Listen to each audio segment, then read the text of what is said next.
Nakakita rin ako ng maliit na pulseras na gawa sa natatanging mga tile na bulaklak. Ang disenyo ay natatangi at maganda. Sa dulo ng Avenida de la Rambla, makikita ang monumento ni Columbus. Itinayo ang monumento ni Columbus upang ipagdiwang ang pagtuklas ni Columbus sa bagong mundo. Nakatayo sa tuktok ng mundo, ang nakaturo sa malayo ay si Columbus mismo.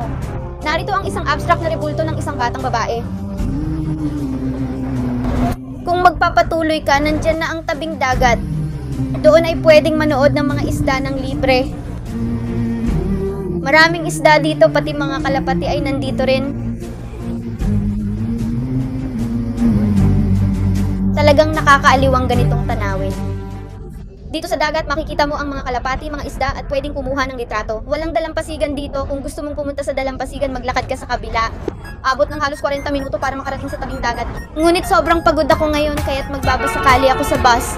Dahil nakatira ako dito, may hawak akong transport card para sa mga bata. Libre ang lahat ng wala pang 16 na taon.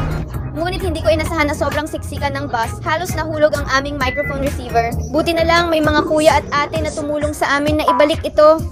Kanina halos nahulog ito at ibinalik ito sa akin ng kuya. Dahil masyadong siksikan, nakatuon lang ako sa paghawak ng cellphone, nakalimutan ng microphone. Swerte ako ngayon dahil nakatagpo ako ng mabuting tao. Swerte. Kaya't lagi tayong dapat gumawa ng mabuti. Ang mabuting tao ay may magandang kapalit. Maglakad patungo sa tabing dagat. Umupo sa tabing dagat ng kaunti. Gusto mo ba ng dagat? Oo, gusto mo. Oras ka man maupo sa dalampasigan at damhin ang simoy ng dagat, talaga namang nakaaaliw at nakapapawi ng pagod. Sige, tara, punta na tayo para mag-relax at mag-enjoy. Hindi ko alam kung ano ang sinusulat.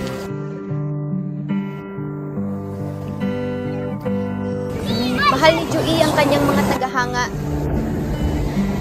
Kunin ang natitirang tinapay at ipagpatuloy ang pagkain.